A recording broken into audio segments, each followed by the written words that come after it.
Mahasiswa penempuh tugas akhir program TAP Universitas Terbuka dimanapun Anda berada.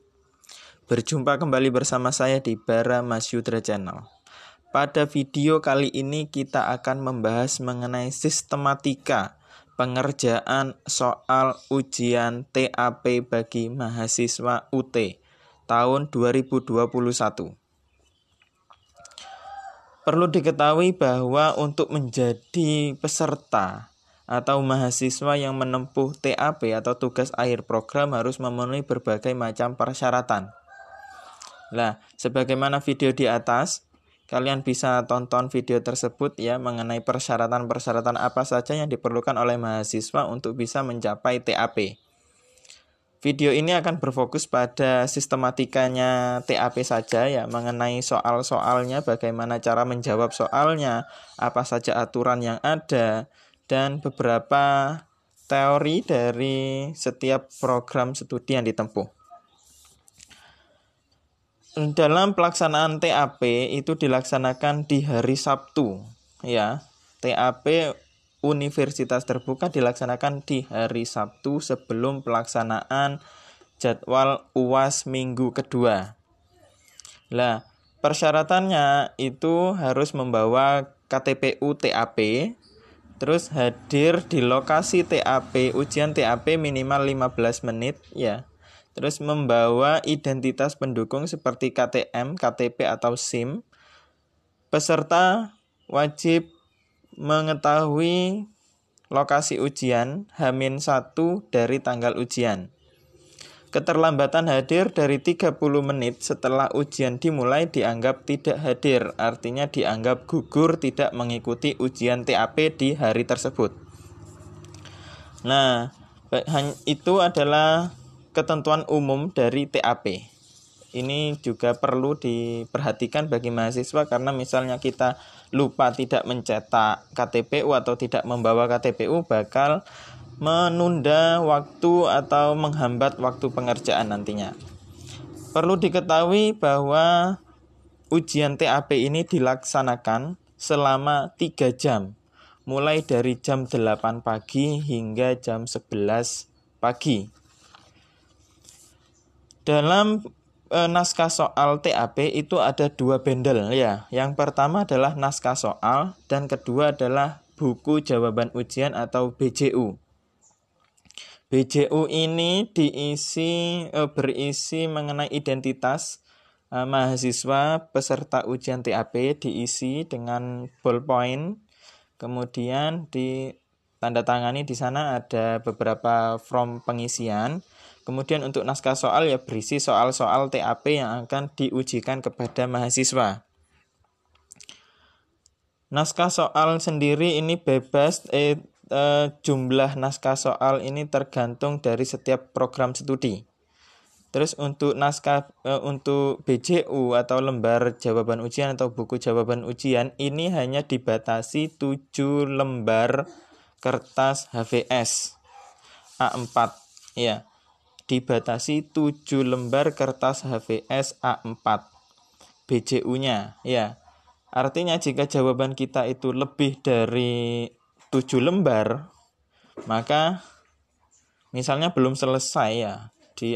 Misalnya ada soalnya 5 namun belum selesai, maka tidak diperkenankan untuk menambah atau mengurangi jumlah kertas BJU. Artinya itu sudah terbendel untuk 7 lembar ya. 4 lembar berstempel UPBJJ dan 3 lembar tidak berstempel.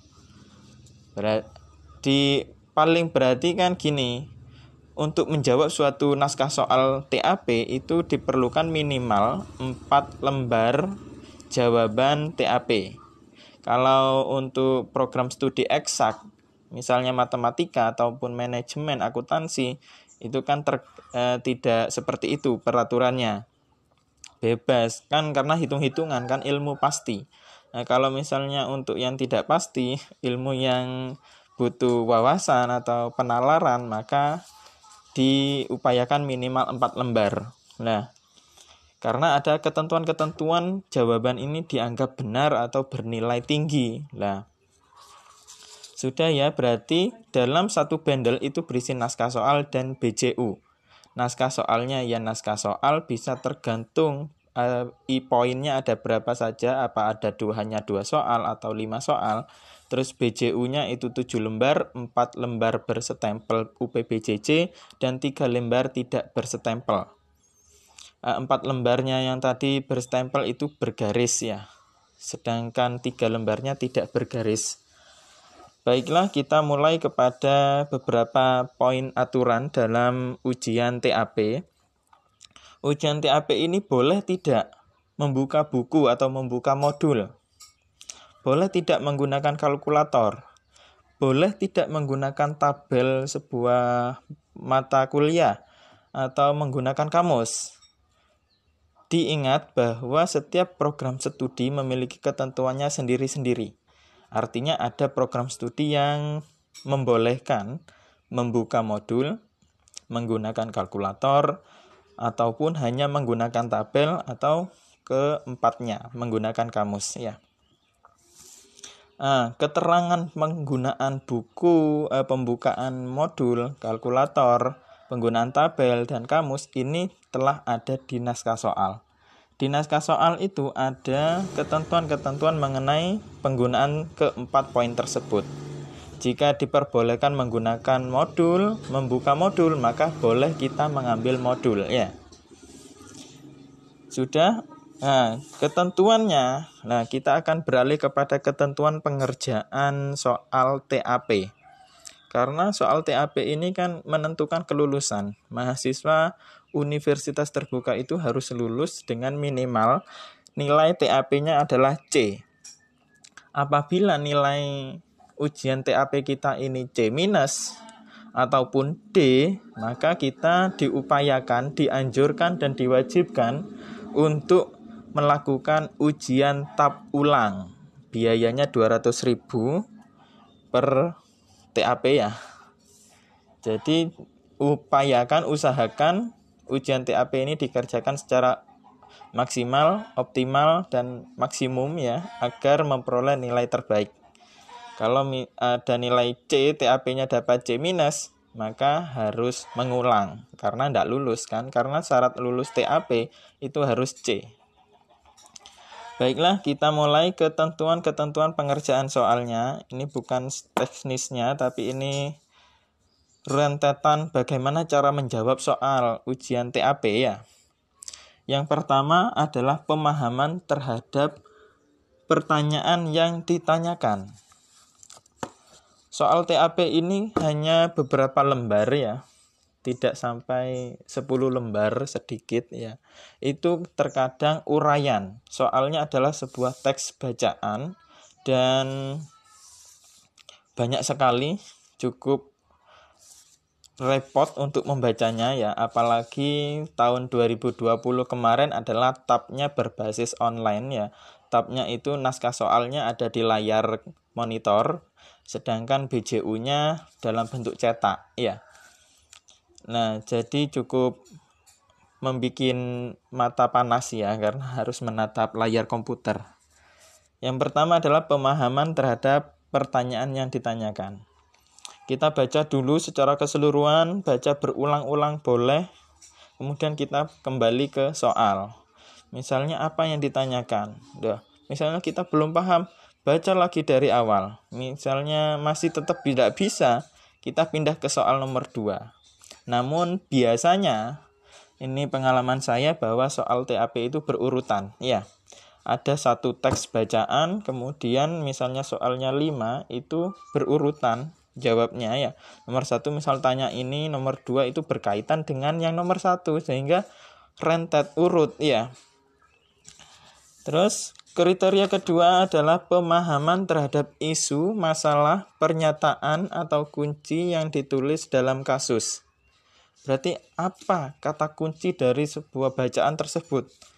Setiap paragraf itu harus kita menelaah apa poin pentingnya dari paragraf ini, apa kita masukkan, kita buat outline di kertas ya.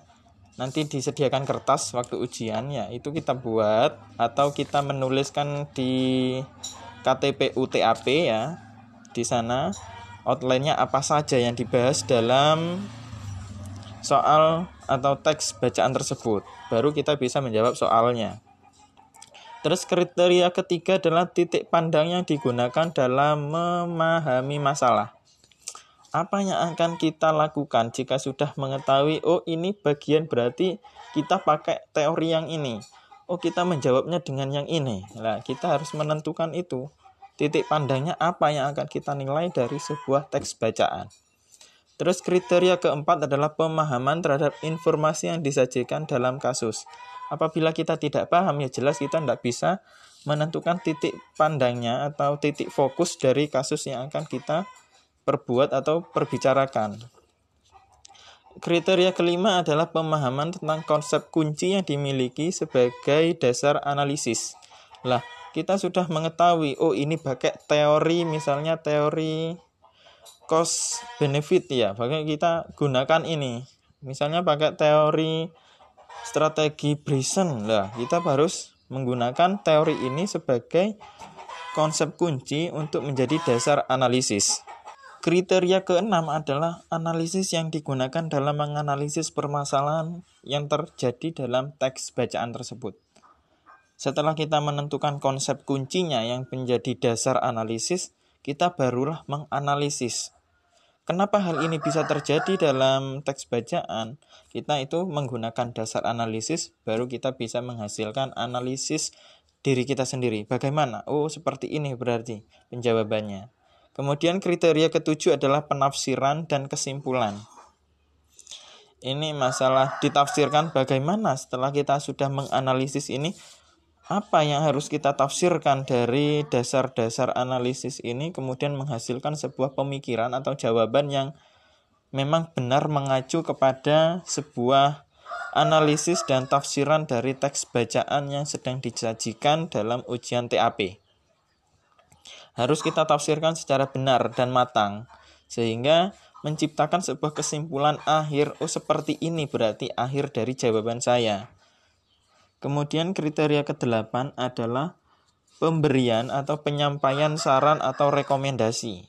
Nah, setelah menyatakan penafsiran dan kesimpulan, kita katakan sarannya apa yang akan kita berikan kepada teks yang telah kita analisis ini.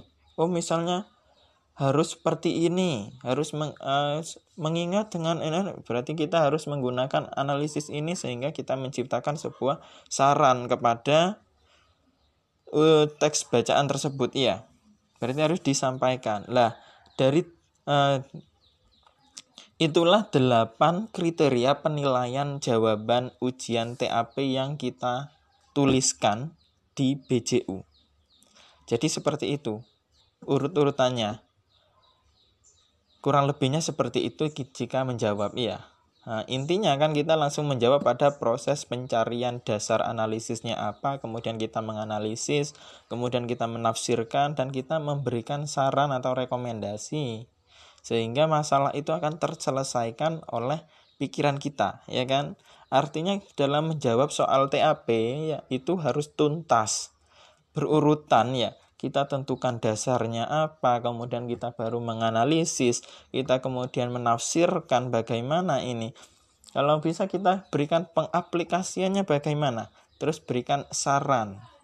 Apa yang harus kita selesaikan dari kasus yang sedang kita diskusikan dengan diri kita sendiri ya, dalam pengerjaan itu ya.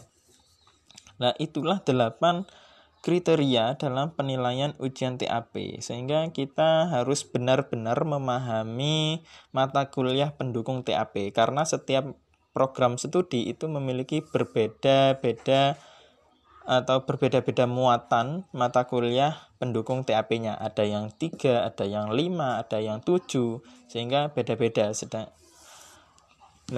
Sedangkan BJU itu harus ditulis tangan. Nah, maka kita harus benar-benar cepat, tepat, dan efektif dalam menjawab. Harus sesuai. Oh, yang berarti ini pakai dasar ini langsung tulis ya.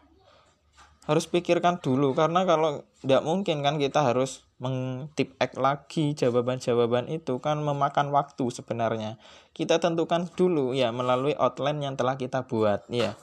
Oh, ini berarti dasar teorinya, ini permasalahannya. Baru kita membuat reng-rengan tentang analisis apa saja yang akan kita tunjukkan kepada ini dan penafsiran bagaimana.